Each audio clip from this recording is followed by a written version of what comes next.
Chers amis de Lingaero, bonjour, j'espère que vous allez bien. Suite à plusieurs demandes, nous allons poursuivre notre découverte du côté agile des verbes en analysant l'utilisation du verbe get. Alors si vous ne le saviez pas déjà, le verbe get est extrêmement polyvalent.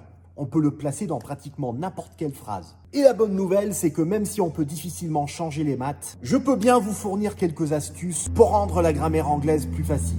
Alors quand on veut comprendre les utilisations diverses et variées du verbe get, le mieux à mon sens, c'est de raisonner en termes de cas de figure. Donc dans quel cas de figure on utilise get et pour exprimer quelle idée? Alors premier cas de figure dans lequel on utilise beaucoup get, c'est pour exprimer l'idée d'obtenir quelque chose. Par exemple, j'ai obtenu mon PPL il y a 10 ans, I got my PPL 10 years ago. Autre utilisation très fréquente de get, c'est pour exprimer l'idée de posséder quelque chose. Et c'est là qu'on constate quelques différences entre l'anglais britannique et l'anglais américain dans la façon d'employer le verbe get. Donc pour dire j'ai avec get en anglais britannique, je vais dire I have got ou alors I've got. Par contre, un américain va avoir plus tendance à dire tout simplement I got. Toujours dans la même ligne, quand on veut exprimer l'idée de devoir faire quelque chose, alors en anglais de base, on va dire to have to faire quelque chose, c'est de l'anglais assez basique, mais dans l'anglais courant de tous les jours, on aura tendance à dire I have got to. Ou sinon, comme j'ai dit dans l'exemple précédent, en anglais américain, on va dire plutôt I got to. Et c'est d'ailleurs à cause de ces différences entre l'anglais américain et l'anglais britannique que l'utilisation de get et ce qu'on entend dans une conversation peut être source de confusion. Souvent, les francophones me disent qu'ils entendent tout le temps gotta ou alors gotta avec un accent américain. Alors ce qu'il faut savoir, c'est que gotta, ça peut être soit G-O-T-T-A pour parler de devoir faire quelque chose, ou sinon ça peut être aussi G-O-T espace A pour parler de je possède un quelque chose. Donc par exemple, we've got to take off before the airfield closes. Donc on doit décoller avant que le terrain ne ferme. Sinon, I've got a problem with my engine. J'ai un problème avec mon moteur. À l'oral, on a l'impression d'entendre la même chose, alors qu'en réalité, ce sont deux termes complètement différents. Autre utilisation courante du verbe get, c'est pour parler d'un changement de situation. Et pour faire ça, en général, on va utiliser soit un adjectif, soit une comparaison. Donc par exemple, on arrive au printemps et les journées s'allongent. We're coming into spring and the days are getting longer. Ou sinon, je vais devoir me dérouter parce qu'il commence à faire nuit et je n'ai plus beaucoup de carburant. I'm going to have to divert because it's getting dark and I don't have much fuel left. Se faire quelque chose ou alors faire quelque chose par quelqu'un d'autre. Pour ces formules-là, on a besoin du participe passé.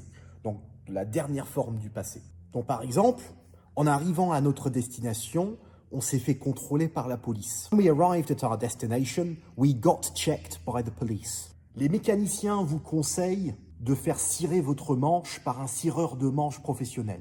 Mechanics recommend that you get your stick polished by a professional stick polisher. Autre formule dans laquelle on emploie souvent le verbe get, c'est pour parler de parvenir à faire quelque chose ou parvenir à aller quelque part. Donc par exemple, il y a un véhicule sur le taxiway et on n'arrive pas à passer. There is a vehicle on the taxiway and we can't get past. Donc là, en fait, get remplace le verbe go pour exprimer l'idée de parvenir à le faire. Ou sinon, quelque chose qu'on entend très souvent chez les condambores anglophones, c'est to get underway. Pouvoir se mettre en route, pas au sens des moteurs, mais pouvoir partir. Donc par exemple, une fois que les derniers passagers seront arrivés, on pourra se mettre en route. Once the last passengers have arrived, we'll be able to get underway. Un avion trop lourd aura plus de mal à se mettre en l'air. An overweight aircraft will struggle to get airborne. Autre utilisation idiomatique du verbe get, c'est pour parler de comprendre quelque chose, ou piger quelque chose, saisir quelque chose. Donc par exemple, j'arrive pas à comprendre les calculs de masse et franchement ça me rend marteau.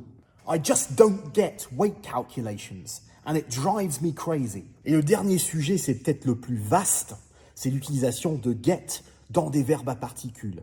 Donc pour en savoir plus sur les verbes à particules en général, vous pouvez regarder la vidéo que j'ai faite à ce sujet. Mais pour ce qui est du verbe get pour les verbes à particules, il faut savoir qu'il y a des centaines de combinaisons possibles. Donc inutile d'essayer de les apprendre toutes, mais ce qui est utile, c'est surtout de comprendre les concepts autour de ces verbes avec get.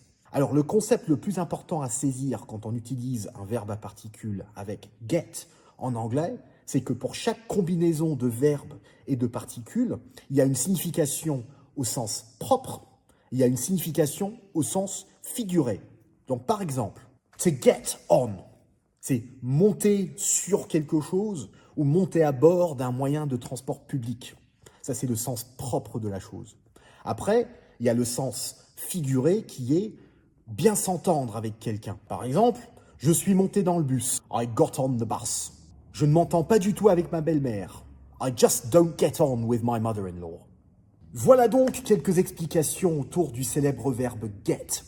J'espère que cette vidéo vous a plu. Retrouvez l'intégralité des exercices sur lingaero.com. Bon vol à tous et à très bientôt. Au revoir.